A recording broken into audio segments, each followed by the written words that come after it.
Economia no contexto certo.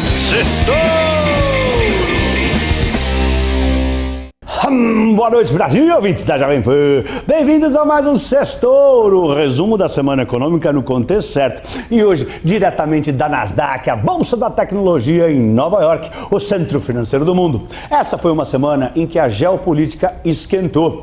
Aqui nos Estados Unidos, os dirigentes do Banco Central americano jogaram um balde de água fria nos investidores, que tiveram que reduzir as suas apostas para só um corte de juros para esse ano, mas continuam otimistas com a Bolsa. E isso fez com que os analistas revissem suas previsões para o fim do ano para as bolsas melhorarem bastante. A Nvidia mais uma vez brilhou e ajuda a alimentar esse otimismo entre os investidores. No Brasil, as previsões dos analistas na pesquisa Focus semanal piorou, enquanto o ministro da Fazenda, Fernando Haddad, assustou o mercado. E o destaque positivo da semana foram as criptomoedas, que dispararam. Vamos para os pontos que eu separei para o nosso Sextouro de hoje. Primeiro ponto, geopolítica esquentou essa semana. Eu começo pelo arranca-rabo entre Argentina e Espanha. A crise começou quando o presidente da Argentina, Javier Milei, chamou a mulher do primeiro-ministro da Espanha, Pedro Sánchez, de corrupta.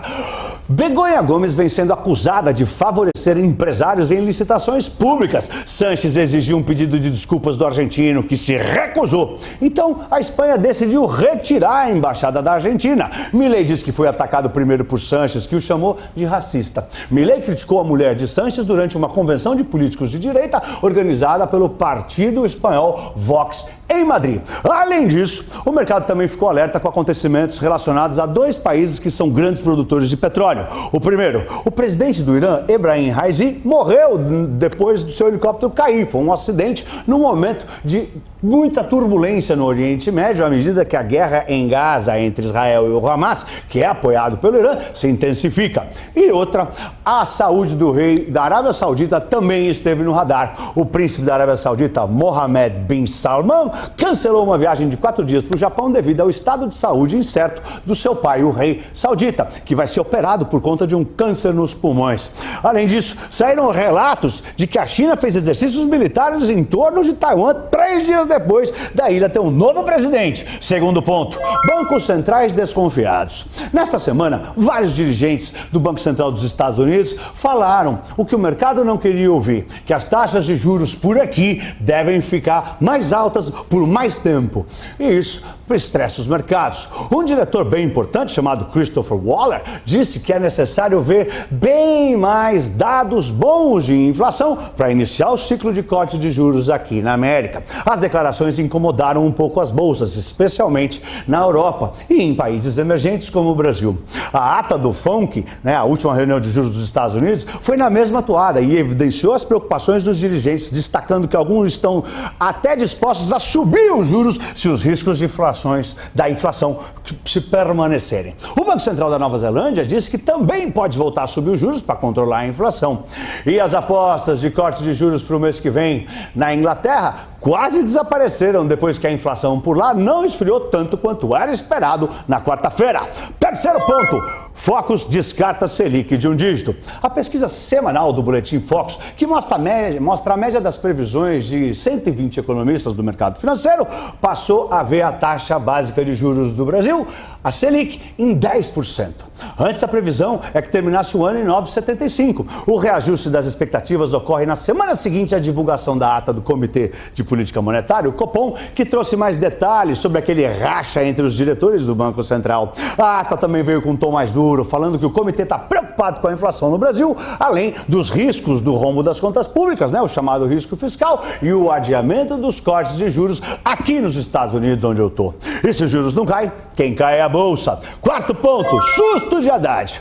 O fantasma da inflação voltou. O ministro da Fazenda, Fernando Haddad, em audiência na Câmara, sugeriu que a meta da inflação atual de 3% não é factível. Segundo Haddad, a meta é exigentíssima e inimaginável terrível para um país como o Brasil. Na audiência, o Haddad reclamou ainda de ruídos e fantasminhas que estariam influenciando para pior a percepção das pessoas com relação à economia brasileira, que estaria indo muito bem e com inflação baixa. As declarações fizeram o mercado pensar que a meta da inflação pode aumentar e essa possível tolerância com inflação, visando juros menores para ajudar o Brasil a crescer e o governo, poder tirar algum proveito, assustou os investidores. O compromisso com a inflação é coisa séria entre os investidores, principalmente para os estrangeiros e para os americanos. Por falar em investidor estrangeiro, um fundo importante, o Carlyle, vendeu toda a sua participação numa empresa muito relevante aí no Brasil, a Redditor. Isso pode ser um sinal de pouco apetite dos estrangeiros pelo Brasil. Quinto ponto, bolsas nos Estados Unidos não param de bater recorde. E a Nvidia é a estrela de todas. Novos recordes aqui na Bolsa dos Estados Unidos pegaram os principais estrategistas de Wall Street de surpresa, o que fez com que eles elevassem os preços-alvos dos índices americanos S&P, por exemplo, para o fim do ano. A alta das bolsas tem superado as expectativas dos especialistas feitas no começo do ano. 11 corretoras aqui em Wall Street, onde eu estou, elevaram as projeções do S&P para esse ano. E em maio, o índice subiu mais do que 5%. Em 2024, mais de 11%, com ganho de mais de 100% de Nvidia, sendo responsável por 1/4 da alta do índice no acumulado do ano. O balanço da maior fabricante de chips para inteligência artificial do mundo, a Nvidia, que saiu na quarta-feira, bateu todas as projeções. O salto de Nvidia na bolsa foi tão grande na quinta que ela ganhou o equivalente a 2 Petrobras em valor de mercado. Vale lembrar que o Dow Jones, o índice com 30 empresas grandes e que não são tecnológicas, também bateu recorde, bateu 40 mil pontos semana passada, e a Europa também bateu touro de ouro na semana passada.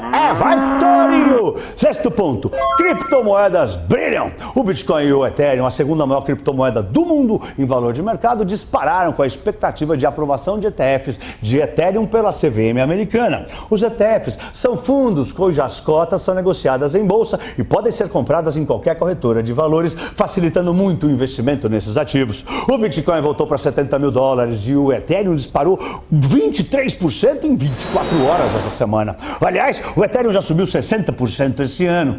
E para a semana que vem, o mercado aguarda ansioso a divulgação do PCE, a inflação preferida do Banco Central dos Estados Unidos, para decidir sobre os juros. Vai ter divulgação do IPCA 15, a prévia da inflação brasileira de maio. Tem a reunião da OPEP+. E além disso, os investidores vão continuar monitorando a geopolítica, ruídos políticos no Brasil, a novela do nosso equilíbrio nas contas públicas. É isso aí. Eu sou Pablo, diretamente da Nasdaq em Nova York. Tenha um lindo fim de semana em família. Vai, Torinho! Vai, Torinho!